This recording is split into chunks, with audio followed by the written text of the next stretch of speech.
Welcome back to The Sleepy Scientist, where we gently explore the universe one calm idea at a time. If you're lying in bed, cozy under the covers, or just floating between thoughts, you're in the right place. Tonight, we'll quietly create a universe from nothing. This might be so interesting it keeps you awake, and I'm sorry if it does. But hey, if you're going to be up at 1 a.m., why not learn how galaxies are made from tiny bits and math? Not the worst way to miss sleep.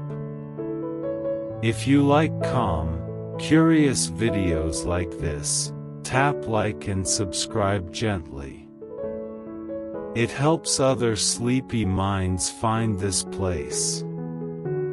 And if you want, share in the comments where you're watching from and what time it is there. It's nice to picture people all over the world drifting off to the same stars at different times. Take a deep breath. Relax your shoulders. Slow your thoughts down like starlight. Let's explore how a few rules, some code, and a lot of patience can build a whole universe. This video is just for fun and learning, not for medical advice. Picture a blank canvas. Not made of paper or screen, but full of possibility. Now paint, not with brushes, but with math. Not trees or skies, but stars, galaxies, dark matter, and time. That's the heart of a simulation. It's how we try to rebuild the universe inside a machine. Not like sci-fi, but using real physics to model what we think is going on out there, sometimes billions of light years away. When scientists say simulation, they don't mean just cool visuals. They mean serious math. A made-up universe we use to test ideas. We can change variables, rerun time, and see how galaxies grow, stars are born, and space gets its shape. It's like a sandbox for reality. It might sound weird, but it's one of the strongest tools in modern space science. One thing is clear. A simulation is not a photo of space. It's more like a memory sketch based on math. Everything in the simulation, from spinning galaxies to dark matter clouds, is made from rules. Those rules are based on how we think gravity works, how gas moves, how stuff acts over huge time and space. Instead of solving those rules on a blackboard, scientists feed them into supercomputers. The programs run for days or weeks. The word simulation can mean different things. In movies or games, it means making things look real. A digital wave looks cool, but it doesn't have to follow the rules of water. But science simulations are judged by how real they behave. If a fake galaxy spins too fast, makes too many stars, or breaks in ways that don't match what we see, it's not good, no matter how nice it looks. This makes science simulations special. They balance between art and science. You need creativity to choose which forces to model, how to show time, how gas or gravity works. But you're also limited by real data. What telescopes and tools show us sets the limits. It's like writing music but only using a few allowed notes. You can be creative, but within rules. To build a basic space simulation, scientists start with a kind of fake Big Bang. A big cloud of particles, millions or billions, spread out across fake space. Each one doesn't mean an atom, but a huge amount of matter, maybe the size of a small galaxy. Then gravity and space growth take over. Time moves in small steps, even tiny pieces of 1,000,000 years at a time. With each tiny step in time, the simulation watches how all the particles move and pull on each other. After many steps, patterns show up. Matter starts to bunch up, threads stretch out, and big empty spaces appear. These patterns begin to look like the huge web of galaxies we see in space today. You might ask, if these simulations start with a made-up universe, how do we know they tell us something real? The answer is comparison. Scientists compare their fake universes with the real one by using data from galaxy maps, leftover radiation from the Big Bang, and how gravity bends light. If the patterns match, if the galaxy clumps, empty spots, and shapes are similar, then we feel the model is working. If not, we change the input, adjust the ideas, and run it again. But here's the trick. Even the best simulation is only as good as the rules it follows. If we're missing something important, like the truth about dark matter or how magnetic fields behave, the gap shows up in the simulation. It's like baking a cake without knowing you left out sugar. It might look okay, but it won't taste right. And sometimes we don't even know what we left out. That's why simulations are more than tools, they test what we don't know. When a simulation doesn't match real space, it tells us something's missing in our thinking. That's not failure, it's a clue. A broken model might mean dark matter acts differently, or that stars formed in more wild ways than we thought. By poking at these fake universes, scientists aren't just writing code. They're doing experiments no lab can do. Think about it. We can't rewind real space and replay it with new settings. But with simulations, we can. It's like making a second take in a movie. What if gravity was stronger? What if there were fewer black holes? What if the early universe was more smooth or more bumpy? Each simulation is a giant what-if machine. It helps us explore other versions of space that could explain the one we see. And even though these universes live inside computers, they feel strangely alive. Galaxies grow arms, crash together, blend, and make stars.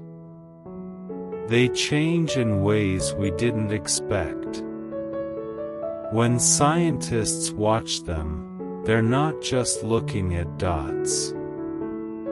They're seeing real physics written in code. That's kind of magical. Not every simulation is huge. Some focus on small things, like one supernova exploding or gas swirling into a black hole. Others zoom in on how planets are born, how clouds move in space, or how chemicals react where stars are made. Each one is a zoomed-in look at a tiny part of the universe. And it's not just for studying space. Simulations help in every science. They show how earthquakes happen, how weather moves, how diseases spread, and how particles behave. The main idea is always the same: build a world using math and watch what it does. So when scientists say simulation, they don't mean something fake or tricky. They mean a smart mirror. A reflection of what we think the universe is doing, built with gravity, shapes, and time, not glass. In a way, it's a kind of dream, but one that dreams in math. And inside those math dreams, galaxies start to turn. To make a universe, you need parts, not just stars and gas and dark matter, but the tiny rules that hold everything together. Before you can simulate galaxies, you must decide what a galaxy really is. Before you can show gravity, you have to pick how mass should act. Before anything moves even one pixel, you need a rulebook. That rulebook is physics, and the language it speaks is math. At the base of it all are particles, not the kind that make up atoms, but bigger ones. In space simulations, each particle is a stand-in for a huge chunk of matter. One could stand for a whole small galaxy or a cloud of gas a million light-years wide. It doesn't try to show every atom. It just shows how a lot of mass moves through space. These particles aren't pictures. They're just numbers, points in 3D space. Each has info like location, speed, heat, and sometimes what it's made of. These change as time goes on and as the particles pull and push on each other. In the end, we track where things go, how they clump up, what forms, and when it happens. But particles don't do anything without forces acting on them. And in space, the biggest force is gravity. It shapes the universe, pulling matter together over billions of years.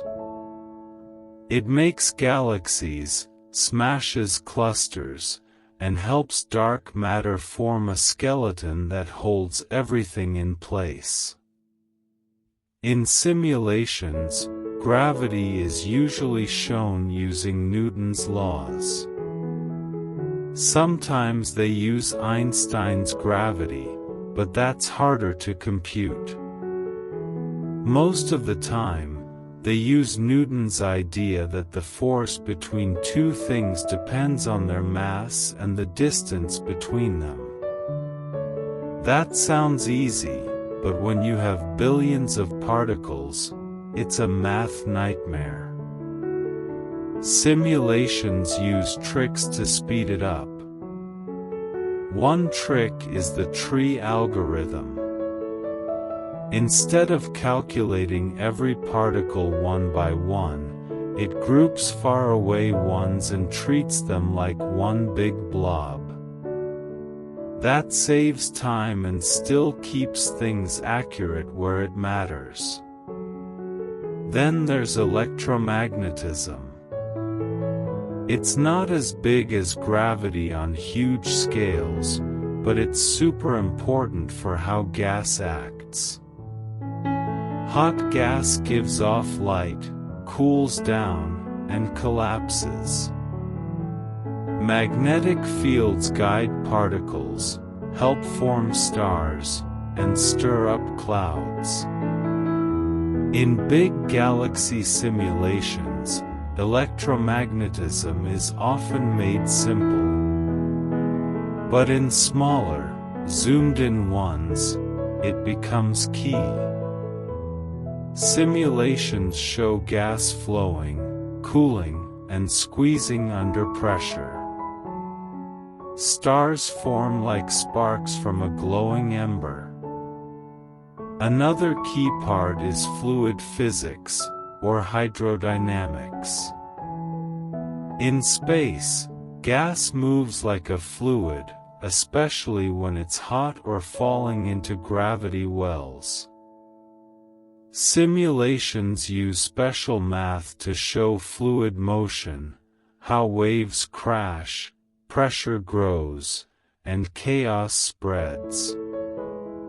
One popular method is smoothed particle hydrodynamics.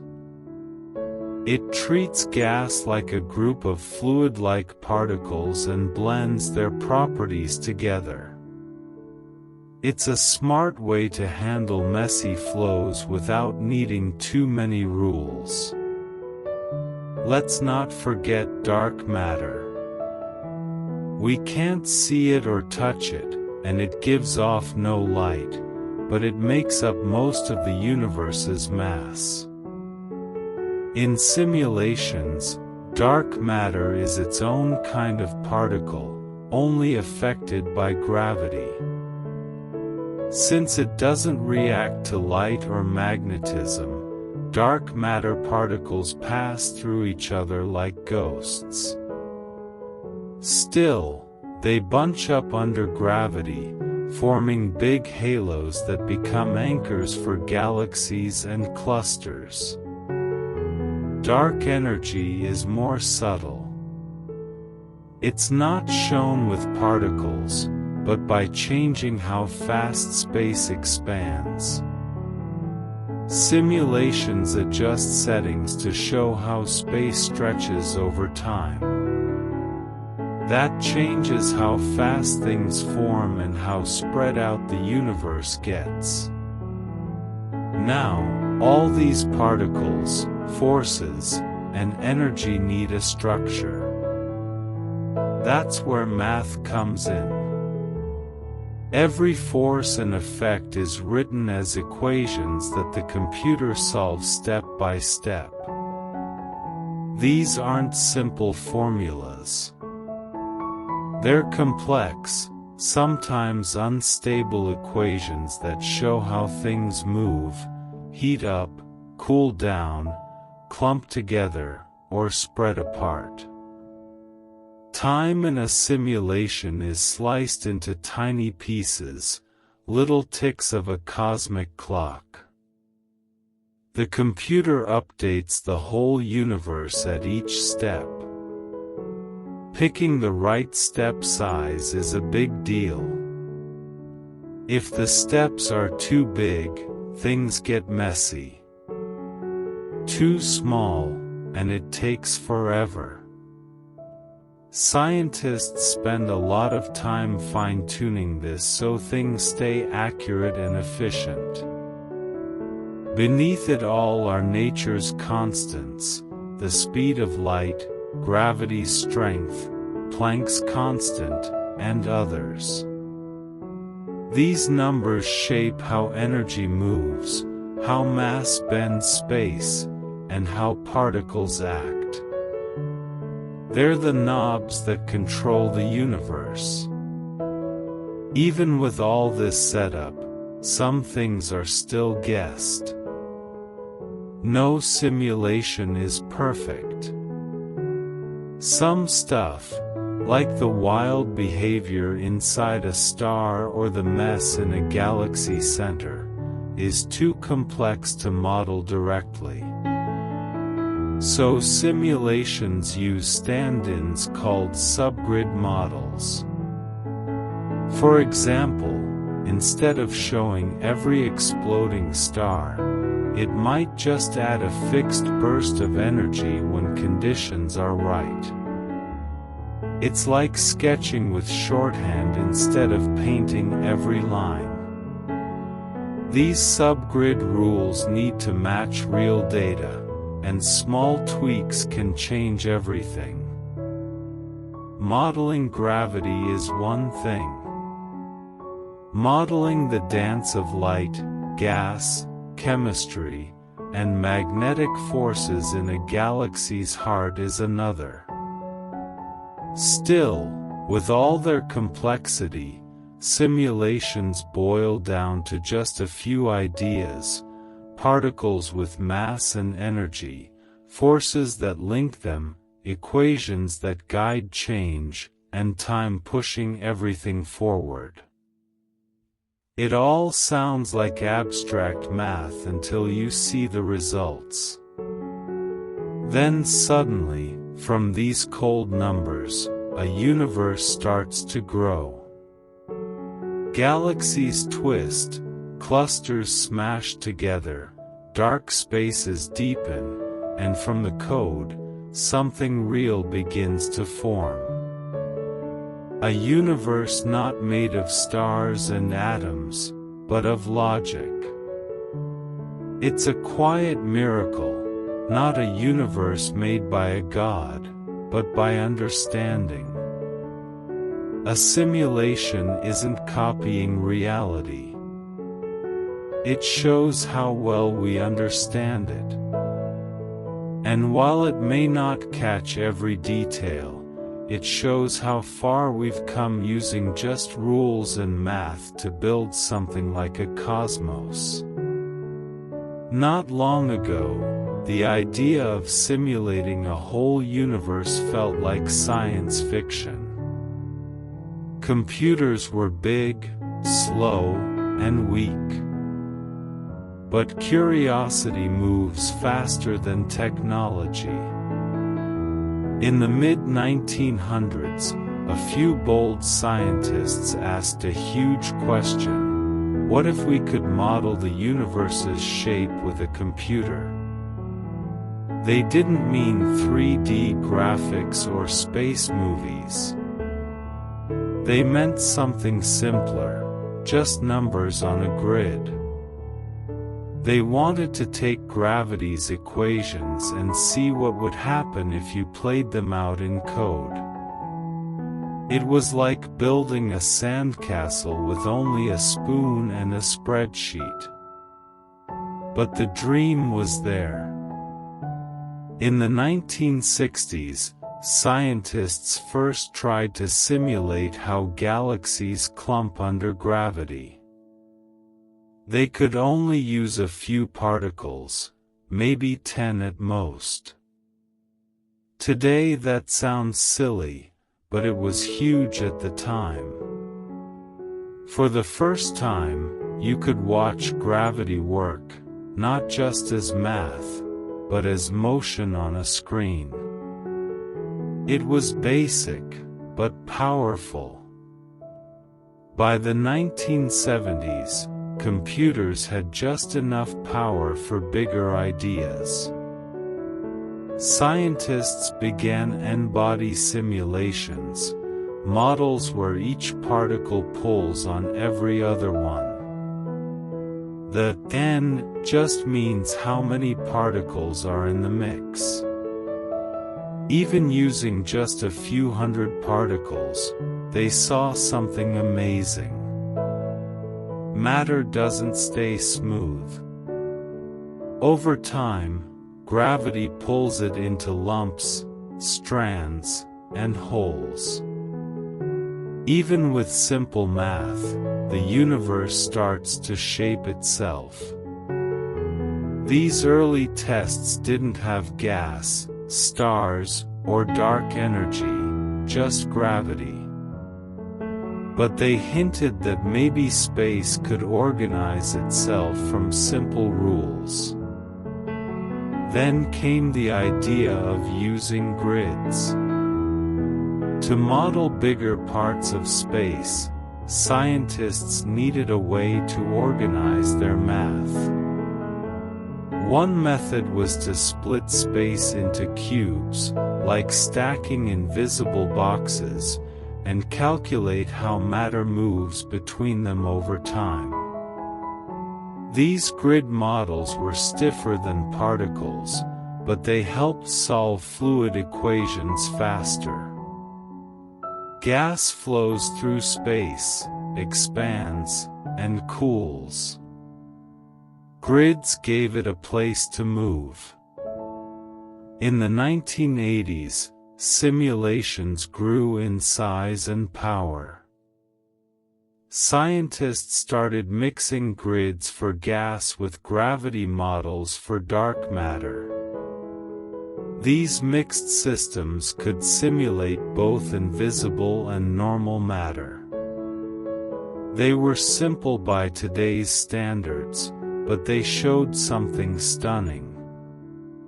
The digital universe began to look like the real thing. Clumps of matter connected by thin strands, with huge empty spaces in between. Simulations showed that galaxies don't form randomly. They're part of a bigger pattern.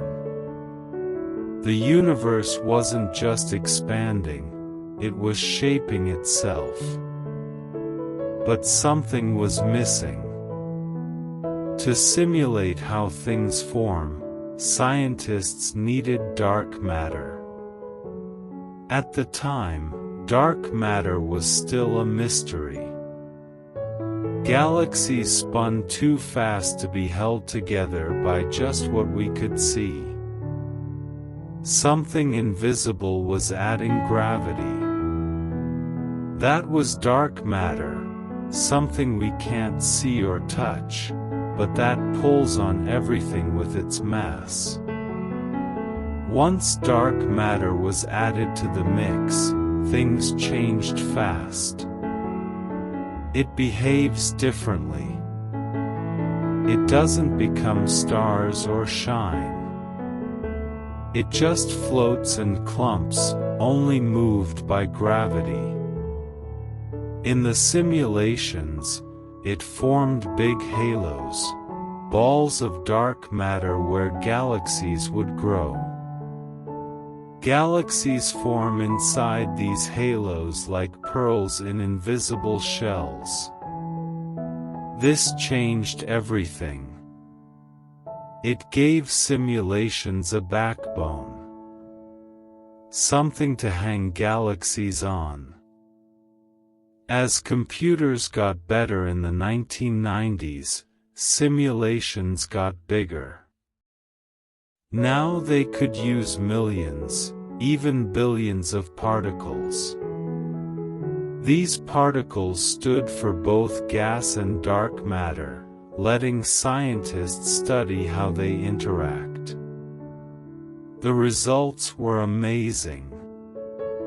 Huge threads of dark matter linked galaxy clusters like space highways. Shockwaves moved through gas clouds. The universe's large structure began to look just like what telescopes showed. Not just theory, something that matched what we saw. A big step came when scientists stopped using only made-up starting points. They started using real data, like the light left from the Big Bang, to set the beginning of the simulation. These tiny differences in early matter became the seeds that grew into galaxies and clusters. It was like giving the simulation a real baby photo of the universe and asking it to guess what it would grow up to be after 13 billion years. That's where the phrase, "universe in a box," came from. A simulation would define a chunk of space, maybe 100 million light-years wide, and fill it with virtual matter. Then it would run for billions of years, step by step, using physics. Every movement, every interaction was calculated. The goal wasn't to build the whole universe, just a big enough slice to capture all the types of structure. These boxed universes showed a lot. They showed how dark matter halos grow, how galaxies fall into clusters, and how empty zones form between dense spots. They proved gravity alone could shape huge patterns. These simulations supported the idea that the universe is built mostly from cold dark matter. And maybe most importantly, they gave scientists a space to try things that can't be done in the real world. You can't reset the universe. You can't change one setting and watch what happens. But in a simulation, you can. In the early days, simulations had limits. The detail was low, the physics was basic, and the results depended on guesses. But the foundation was there. Scientists had learned that gravity could make complexity from simple beginnings. And they saw that digital tools could show things too big, too slow, or too far away to see directly.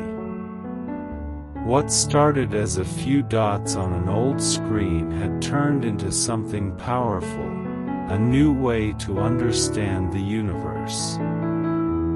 In the 2000s, a group of scientists decided to try something huge. They wanted to build a digital universe so big and so real that it would push computers to their limit.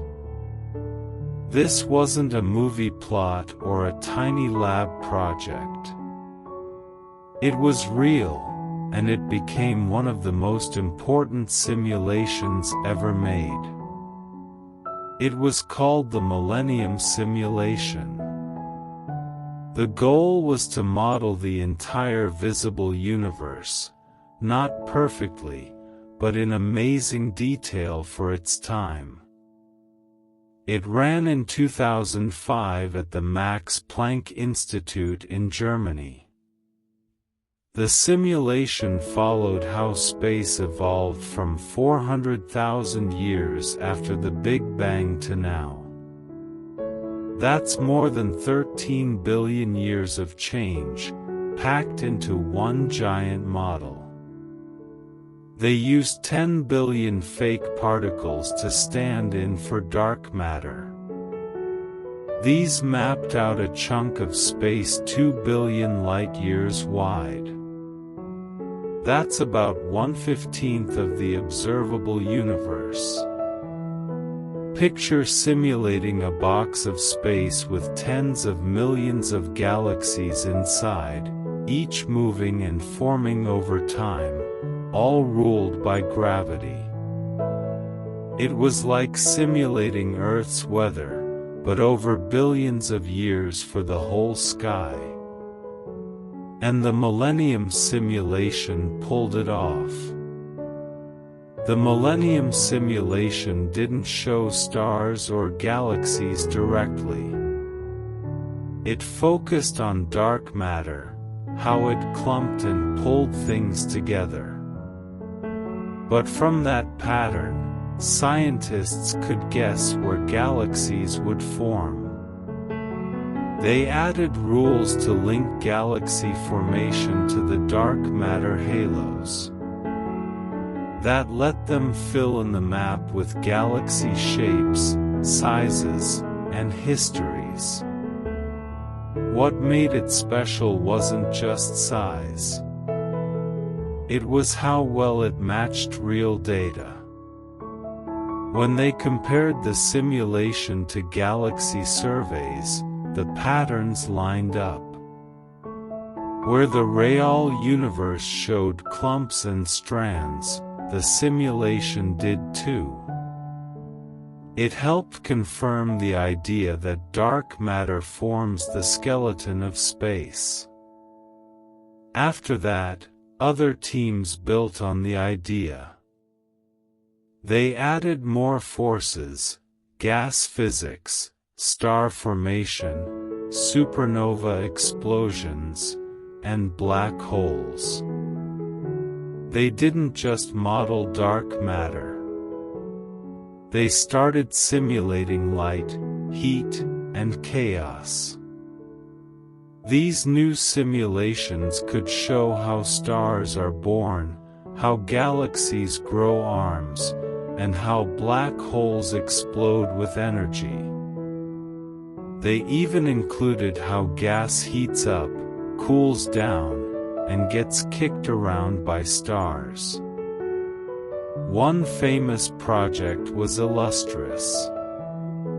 It came in the 2010s and combined dark matter, gas, stars, and black holes into one huge simulation. It was like giving the universe emotions. It could grow, burn, collapse, and evolve. For the first time, a simulation didn't just match the universe's shape, it matched how galaxies looked. Spiral, elliptical, puffy, or thin, each one showed up, not because someone drew them, but because the physics made them happen. These simulations took months to run. They needed supercomputers with thousands of processors.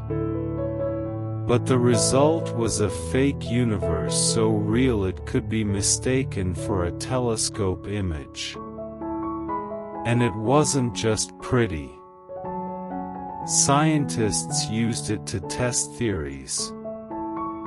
What happens if black holes blow out more gas?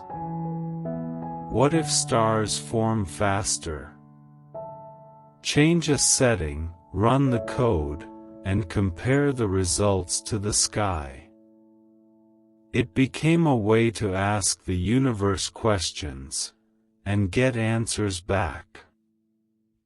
Each new simulation brought new surprises. Some showed that galaxies form earlier than expected.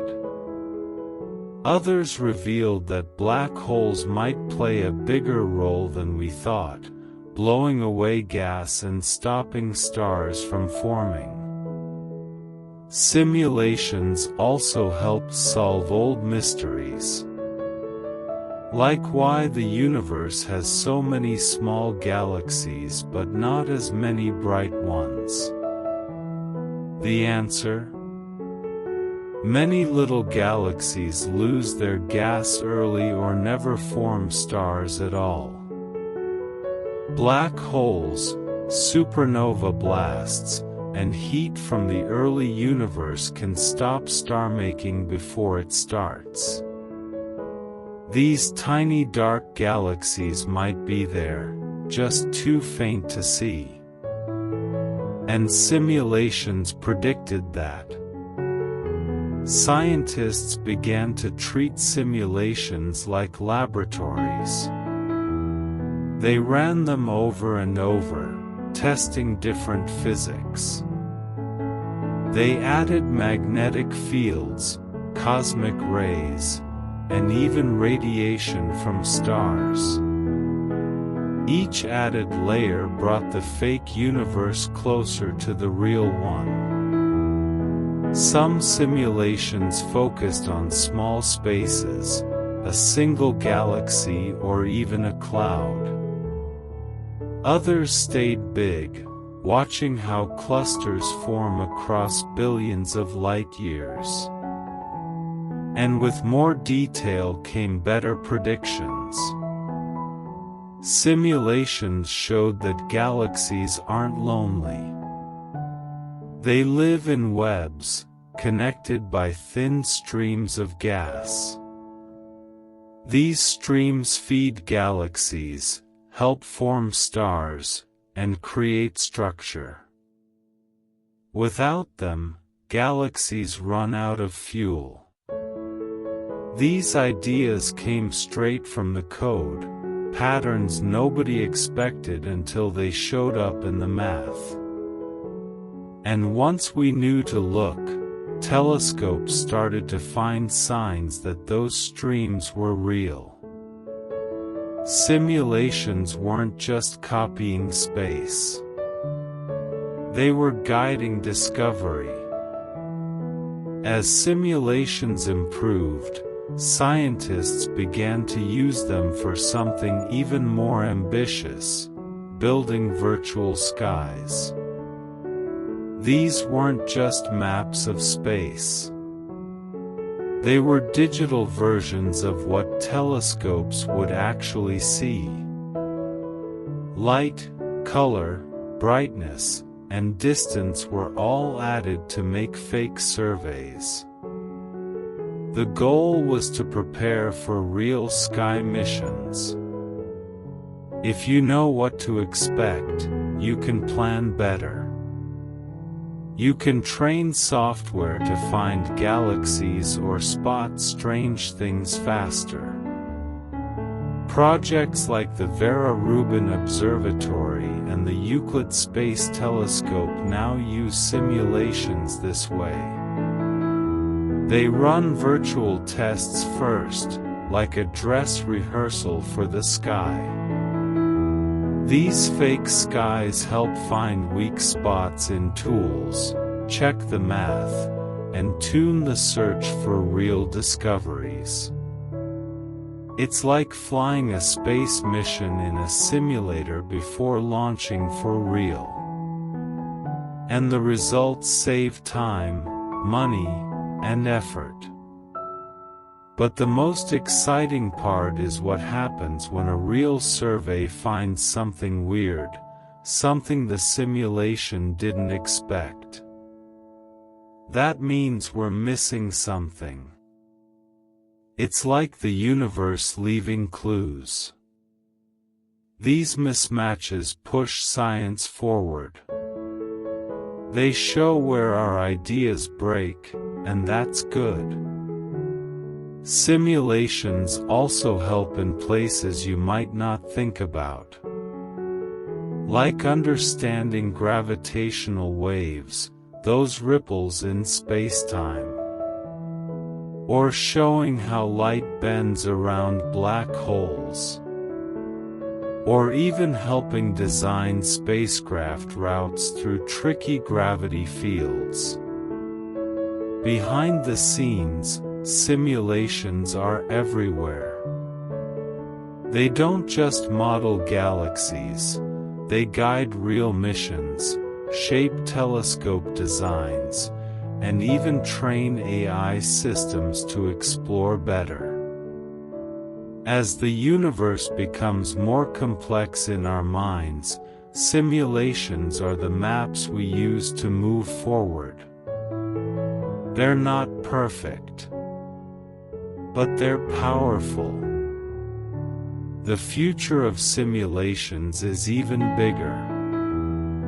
Soon we'll have machines that can run simulations with trillions of particles, covering bigger parts of the universe with more detail than ever before. These new models will include more physics, magnetic fields, radiation, chemical reactions, even dust.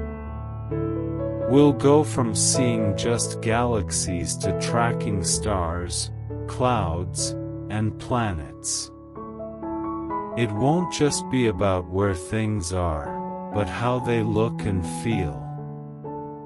Scientists are building simulations that can predict not just light, but sound waves, gas movement, and temperature changes. Every new version gets closer to real space.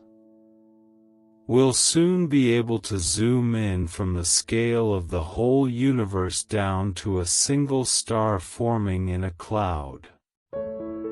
These levels of detail were once impossible. Now they're within reach. And it's not just size, it's speed too. Supercomputers are getting faster. AI is helping predict results without running the full code. Instead of waiting days or weeks, answers might come in minutes. That means more experiments, more questions, and more chances to test bold ideas. What if gravity was different? What if dark matter interacts? What if galaxies form in ways we've never seen? The more we simulate, the better we understand. The better we understand, the more we can simulate. It's a loop of learning, growing sharper with every cycle. And it's not just for scientists. Some simulations are open to the public. You can fly through a virtual universe, explore a galaxy, or run a tiny simulation on your own device. These tools are helping students, artists, and curious minds see the cosmos not as a mystery, but as something they can touch, shape, and explore. This opens the door to a new way of learning. Imagine a classroom where you don't just read about stars, you build one. Or a museum where you don't just look at planets, you orbit them. Simulations turn ideas into experience. They let you feel how space works, not just hear about it. For young minds, that's powerful. It makes science real.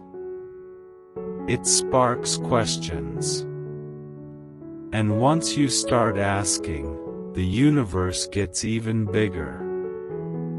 Even in art, simulations have a place. Visual effects in movies use similar math to make black holes, explosions, and alien worlds. These aren't just guesses, they're based on real physics. The same math that shows gas swirling into a star is used to animate a storm on screen. Science and storytelling blend. One helps the other shine. And for many people, a movie might be the first time they see what a galaxy collision looks like. Even if it's fake, it's based on truth. That matters. It shows how powerful simulations can be, not just for science, but for imagination.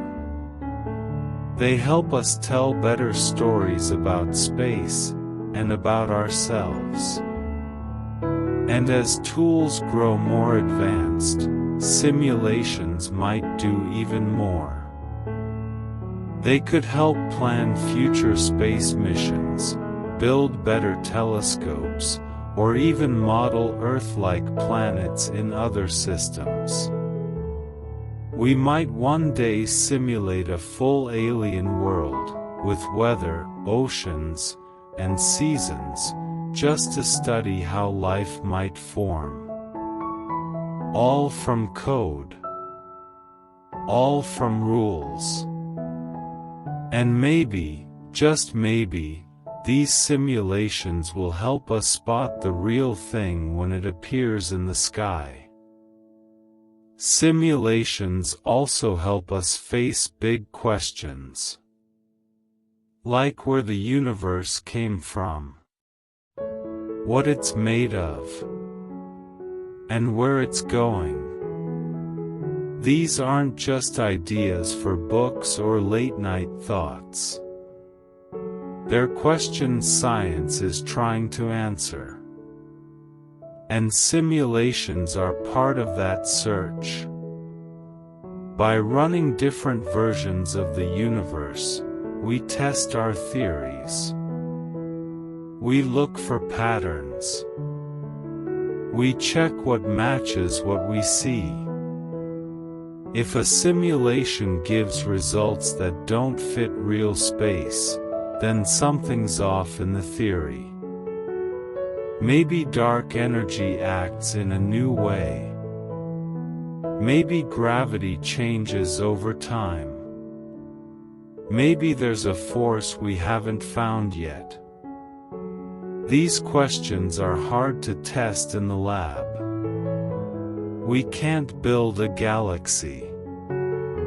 We can't watch the Big Bang happen again. But in a simulation, we can try. That's what makes them so powerful. They don't give final answers. They help us ask better ones. And sometimes they show us surprises, things we weren't even looking for. Like patterns in galaxy motion. Or the way gas moves through clusters. Or how stars get kicked out of galaxies and travel alone. These discoveries happen because someone saw something strange in a simulation and asked why. Curiosity leads to questions. Questions lead to tests.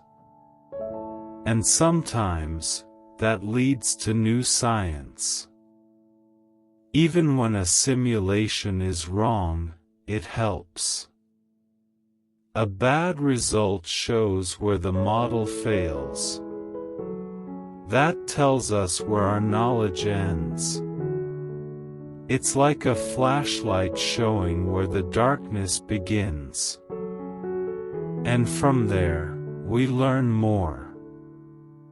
Every simulation is a kind of time machine. It lets us move forward and backward in cosmic history. We can watch galaxies form, stars explode, and clusters grow over billions of years, all in a few hours or days. That's something no telescope can do. Telescopes show us light from the past, but only one moment at a time. Simulations let us see the whole movie. We can rewind, pause, zoom in, or change the settings and watch again.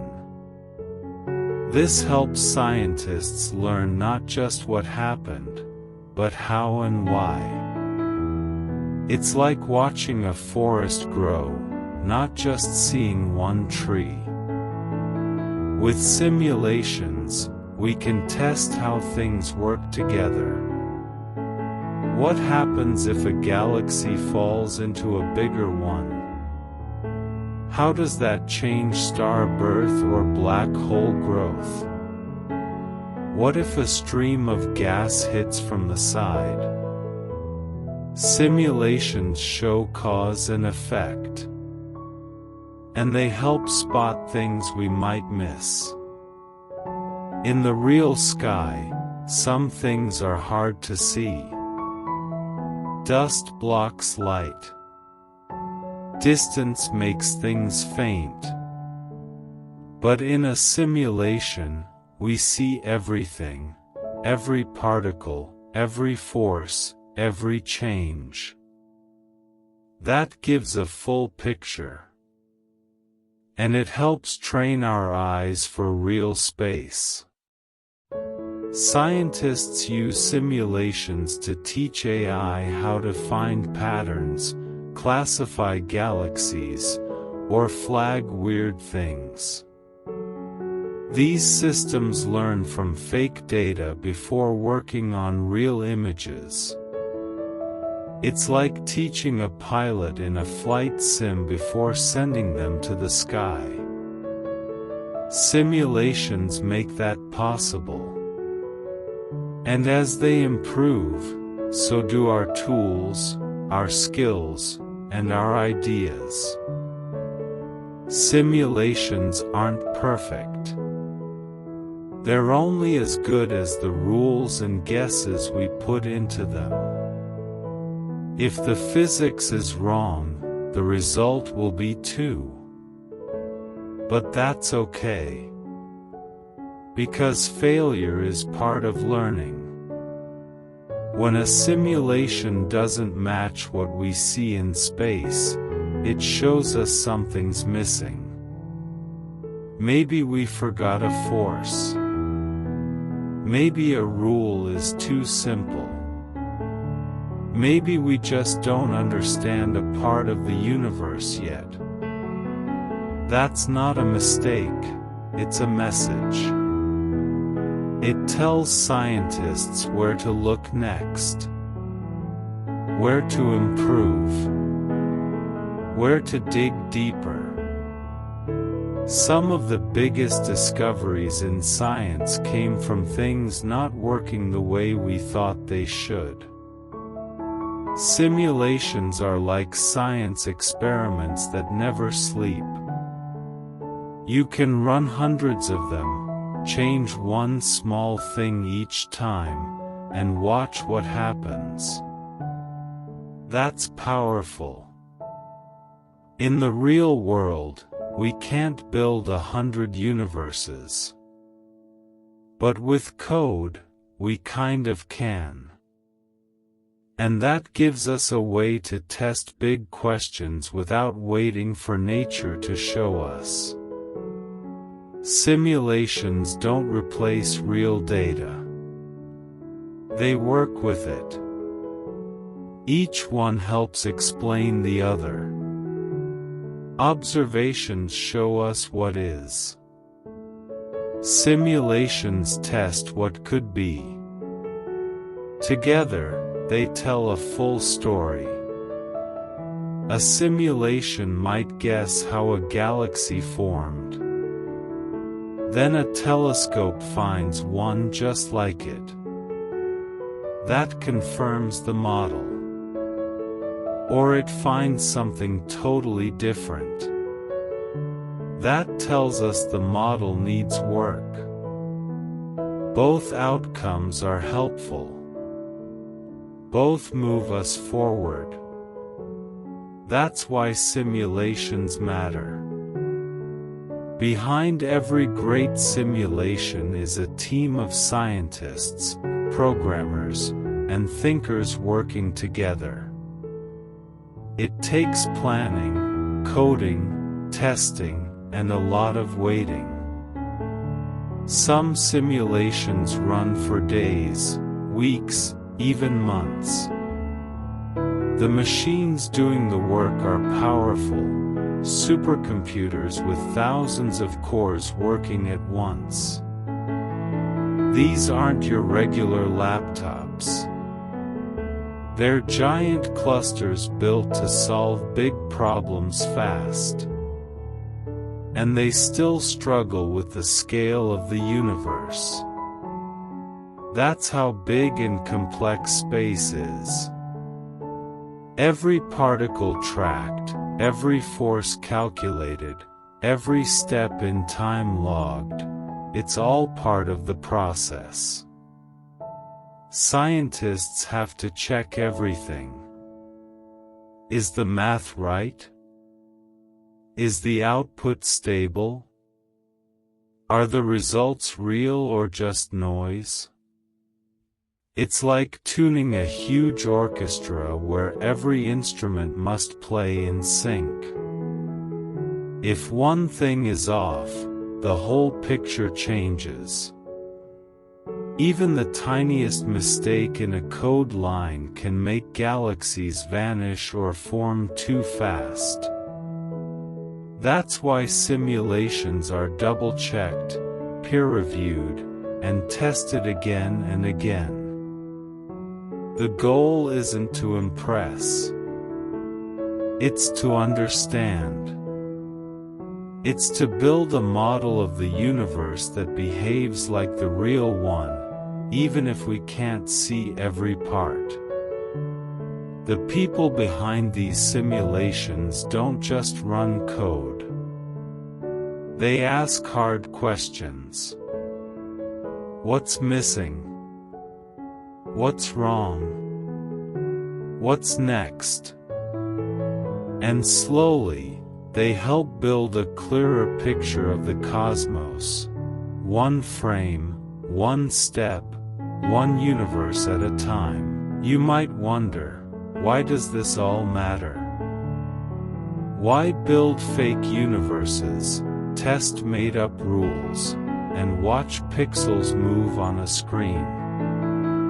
Because every step helps answer the biggest questions we can ask. Where did we come from?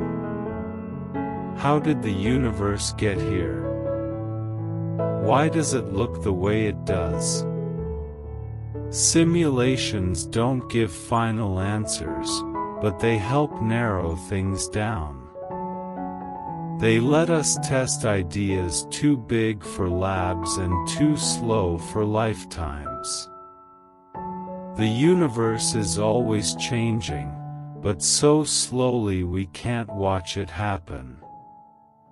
Simulations speed that up. They let us see billions of years in a blink. That's powerful. It lets us connect the dots between the early universe and the one we see now. We can ask, if space started like this, does it end up like that? If yes, we might be on the right track. If not, back to the drawing board. And every run gets us closer. These models help scientists plan missions, build telescopes, and target questions. They help test what dark matter might be, how galaxies grow, and how stars die. They even help us search for life. If we can model Earth-like planets in other systems, we know better where and how to look. That's not just science. That's exploration. Simulations are like ships, taking us through time and space, helping us understand what's out there, what's possible, and maybe what's waiting. Simulations also remind us of something deep, that the universe follows rules. It may be wild and full of surprises, but it runs on patterns, forces, and math. That means it can be understood. Not fully yet, maybe never completely. But enough to build a model that acts like the real thing. That's a hopeful idea. It says we're not lost in chaos. We're in a place where logic works. Where gravity, light, and time all follow paths we can trace. It doesn't mean we know everything. But it means we can try. Every simulation is proof that a little bit of order exists, even inside the biggest mystery. And as we learn more, we don't just learn about space. We learn about ourselves. About how we think, how we guess, how we dream.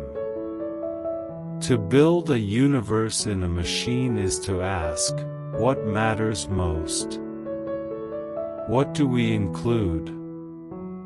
What do we simplify? What do we think is true? These choices reflect our understanding, our limits, and our hopes. In that way, simulations are part science, part philosophy. They're not just cold models. They're reflections of how far we've come and how far we still want to go. They show us that even if we don't have all the answers, we have the tools to keep asking the right questions. And sometimes, that's enough. Think of a simulation like a story. It has a beginning, a middle, and an end.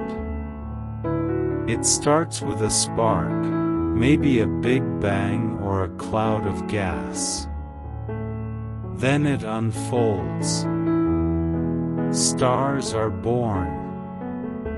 Galaxies spin. Black holes grow.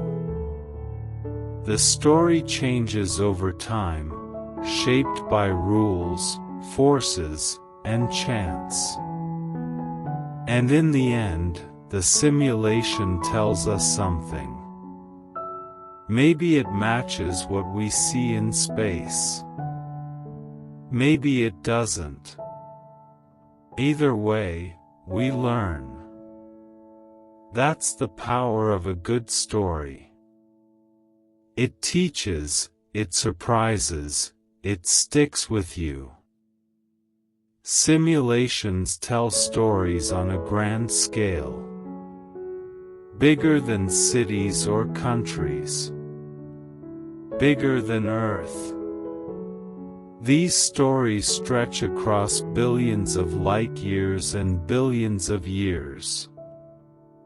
They're about the whole universe, from start to now, and maybe beyond. But they're also personal. When you look at a simulation, you're looking at everything that ever was or could be.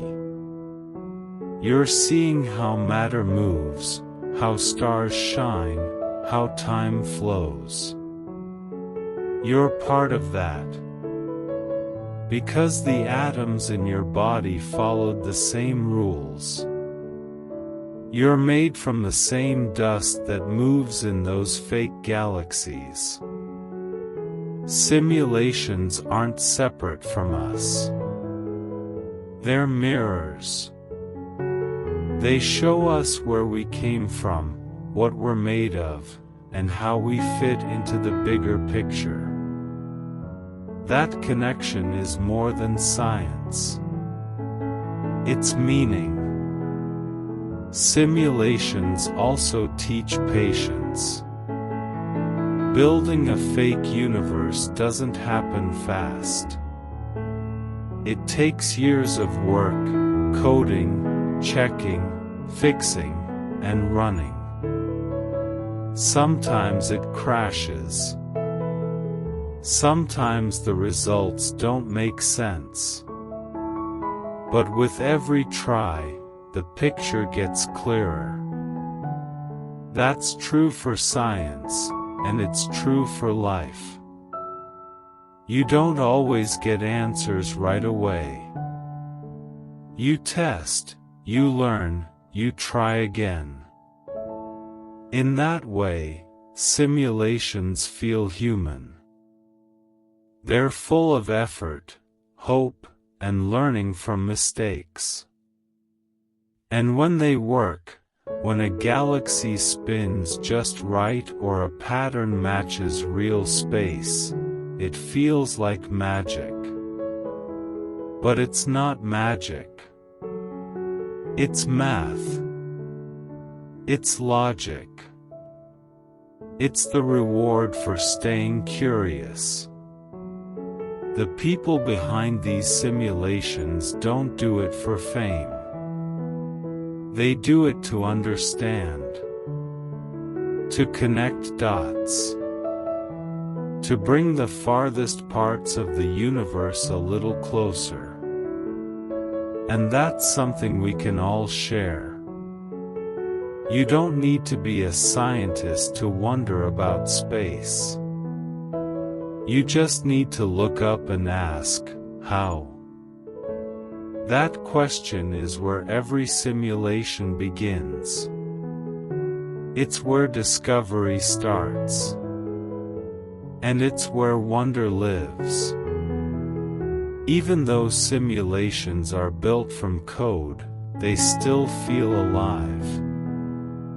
Watching one run is like watching a galaxy bloom, a star explode, or a universe breathe. Every moment something changes. Matter moves, energy flows, time pushes forward. It's a dance of forces, playing out over billions of years in seconds on a screen. And you start to feel it, not just see it. That's the strange beauty of simulations. They're not real, but they carry truth. They don't shine with starlight, but they echo how stars behave. They don't hold atoms, but they hold patterns. And those patterns match what telescopes see. It's like listening to a song played on a different instrument. It sounds different, but the melody is there. And if the tune matches, you know the music is right. Simulations are that melody. They don't try to fool you. They show what we understand. And if something doesn't fit, they help us find the wrong note.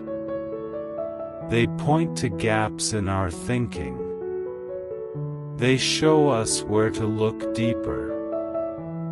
That makes them powerful. Not because they're perfect, but because they're honest. They show what we know, and what we don't. Sometimes, simulations show things before we find them in space. A strange galaxy shape. A rare type of star. A weird gas motion. At first, it seems like a glitch or mistake. But later, telescopes spot the same thing in the real sky. That moment is special. It means the code predicted something real. Not by guessing, but by following the rules. That's when simulations feel like time machines. They don't just copy what we've seen. They hint at what we'll discover next. That's happened more than once. A pattern shows up in a simulation, then years later, scientists find it for real. It proves the model is strong. And it shows that understanding leads discovery. We're not just reacting to what space shows us. We're starting to expect it. To imagine what might be there. And sometimes, we're right. That's not luck. That's the power of thinking deeply, modeling clearly, and trusting the rules of nature. Simulations give us a way to explore before we arrive. To learn before we observe. They light the path forward, pixel by pixel. Simulations are more than tools.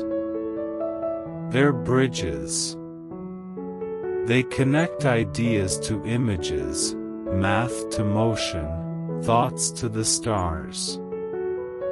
They help turn numbers into meaning. When you watch a simulation, you're not just seeing data, you're watching the universe come alive from rules and reason. That's a special kind of magic. Not made with spells, but with science. And it shows how far we've come. A few centuries ago, people thought Earth was the center of everything. Now, we build models of billions of galaxies. Not by guessing, but by understanding. That shift didn't come easy. It took time, failure, and imagination. But now we're here, able to watch space unfold on a screen, shaped by the same forces that shaped us. That's something to be proud of. It means the questions we ask are getting bigger. The answers are getting clearer. And the tools we build are getting stronger. Simulations are part of that journey. They help us see the invisible, test the impossible, and dream the unthinkable. They remind us that we're not just floating in space, we're trying to understand it. Bit by bit. Step by step. When we build a simulation, we're not just making pictures, we're making choices. What to include, what to skip, what to guess, and what to measure. Every choice shapes the outcome. Every setting changes the story. That means simulations are personal. They carry the minds of the people who made them. You can see their thinking in every galaxy that forms, every star that lights up, every cluster that moves. It's like looking into someone's idea of how the universe works. And when those ideas match what we see in the sky, it means the thinking was right. Or close. Or at least moving in the right direction. Simulations also teach teamwork. No one person builds a universe alone. It takes scientists, engineers, artists, and dreamers working side by side. One writes code. One checks physics. One builds the tools. One asks the questions. It's a team sport, and everyone plays a part. That's inspiring. It shows that science isn't just about facts, it's about people. About curiosity shared across time and space. About minds working together to understand something bigger than all of us. Even though simulations live inside machines, they bring us closer to the real universe. They let us test what can't be tested, and see what can't be seen. That's not just useful, it's powerful. Because space is big. Too big to explore all at once. But with simulations, we can sample pieces. We can zoom in, zoom out, and see how everything fits together. It's like building a puzzle where the pieces shift and grow over time. And as we get better at solving it, the picture becomes clearer. Some people worry simulations might replace real discovery. But that's not true. They don't replace, they reveal. They point the way. A good simulation doesn't end the search. It starts it. It says, here's what we expect. Now let's go see if it's true. That's what science is all about. And that's why simulations will always be part of it. Not just because they're smart, but because they're curious. They ask, what if? And they let us find out. Some simulations focus on things close to home, like our own galaxy, the Milky Way. They help us understand how it formed, how it spins, and how stars move inside it. Others zoom in even more, tracking the life of a single star or how planets form in dust clouds. These tiny details matter. They help explain how solar systems like ours come to be. They show where Earth-like planets might exist. And they help guide future missions looking for life beyond our world. On the other hand, some simulations go huge. They cover billions of light years and billions of years. They show how galaxies clump together, how the universe expands, and how energy shapes everything. These big-picture models help test ideas like dark matter, dark energy, and cosmic inflation. By running both small and large simulations, scientists connect the dots. They see how tiny changes in the early universe lead to giant structures now. It's like linking a grain of sand to the shape of a desert. That connection is key. It shows how the universe is one big system, working together from the smallest atom to the biggest galaxy cluster. One amazing thing about simulations is how they keep getting better. Each year, computers grow faster, software grows smarter, and scientists learn more. That means the models can include more detail, more physics, and more pieces of the universe. What once took months can now run in days, or even hours. And that opens the door to asking bigger questions. Like, what happens when galaxies crash? How do stars shape their surroundings? What if dark matter has its own kind of interactions?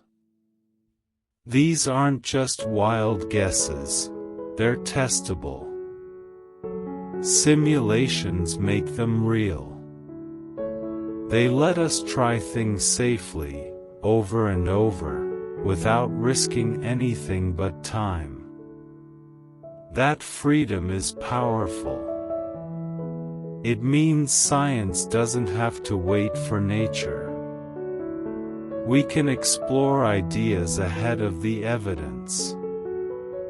And when the evidence shows up, we're ready to understand it. In that way, simulations are like telescopes of the mind. They help us see what might be, even before we can see it with our eyes. Sometimes simulations lead to strange results. A galaxy might spin too fast. A black hole might grow too big. A gas cloud might cool down too quickly. At first, these seem like mistakes. But often, they're clues. They point to things we didn't expect. And they make us ask why. That's the heart of science, not knowing everything, but noticing when something doesn't fit. Those moments of confusion often lead to discovery. Maybe the math is wrong. Maybe a force was left out. Or maybe we've just found something new. Something the real universe has been hiding. That's the magic of these models. They don't just confirm ideas. They challenge them. They push us to think deeper, to test harder, to imagine more. Even a broken simulation can teach something. It shows the edge of what we understand. And standing at that edge is where new science begins. In many ways, simulations are like dreams. They build whole worlds from simple rules. They unfold in time, follow logic, and create beauty from patterns. But unlike dreams, they're testable. You can rewind, adjust, and run them again. That makes them better than guesses. They're guided by data, checked by math, grounded in physics. And that mix of structure and imagination is what makes them so special. They let us dream with discipline, imagine with evidence, explore with logic. That balance is rare and powerful. It lets us see the invisible, predict the unknown, and learn without limits. For all their code and numbers, simulations are deeply human. They show our need to understand, to explain, to explore. They're tools built from questions. And every answer leads to more. That's the real engine behind them, not just machines, but curiosity. A quiet fire that keeps science moving forward. When we look at the night sky, we see light from the past. But with simulations, we can see the whole timeline, from the beginning to now, and even into the future. That helps us connect everything. How did galaxies form? How do stars live and die? What happens next? Simulations don't guess, they trace each step using the laws of nature. That's like having a map through time. A way to walk through the story of the cosmos, frame by frame. And as that story unfolds, we learn not just about space, but about how knowledge grows. We learn how one question leads to another. How testing an idea brings more ideas. How science is a chain, each link built by the one before it. Simulations are part of that chain. They're modern tools built from ancient wonder. From the same questions humans have asked for thousands of years. Where are we? What is this? Why does it work like that? The answers are bigger now. But the questions haven't changed. And neither has our need to ask them. The beauty of simulations is that they never really end. Even after one finishes running, it leaves behind more questions, more data, more ideas to explore. Scientists dig into the results, looking for patterns, surprises, or things that don't fit. Each detail could lead to a paper, a theory, or a new experiment. That's how progress works, slowly, layer by layer. A single simulation might inspire dozens of studies. It might help guide a telescope, shape a new mission, or even change how we teach science. That ripple effect makes simulations more than just digital tools. They become part of the scientific process, just like telescopes, labs, and equations. They're not the answer, they're a way to find it. And the best part is that anyone can learn from them. You don't need to be a physicist to be amazed. You just need to be curious. To wonder what's out there. And to enjoy the thrill of seeing the universe unfold, one particle, one galaxy, one step at a time. Simulations also remind us that science is a journey, not a finish line. There will always be things we don't know. Always more to test, more to model, more to understand. And that's not frustrating, it's exciting. Because it means the story isn't over. It's still being written. Every new simulation adds a page, a chapter, a clue. And sometimes, it adds a twist. Something unexpected. Something beautiful. That's when science feels like art. When the numbers dance. When the patterns sing. And when a screen full of code becomes a window into something much bigger. Something real. Something shared. In those moments, we remember why we started asking questions in the first place, not just to know more, but to feel connected. To the stars. To the past.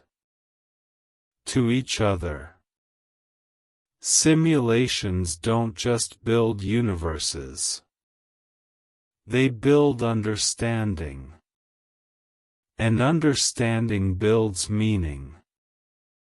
That's the real power behind it all. So next time you look up at the night sky, remember, somewhere, deep in a machine, there's a version of the universe unfolding. Not to replace what's real, but to help us understand it. To test our ideas. To explore what could be. And to remind us that curiosity is one of the most powerful forces in the cosmos. We may be small, but our questions are big. We may live for a short time, but our minds can stretch across billions of years. Simulations are proof of that. They show that with thought, patience, and a little code, we can build a model of everything. Not perfectly. Not completely. But enough to light the path ahead. Enough to turn wonder into knowledge. Enough to keep asking, imagining, and learning. And that, in its own way, is a kind of magic.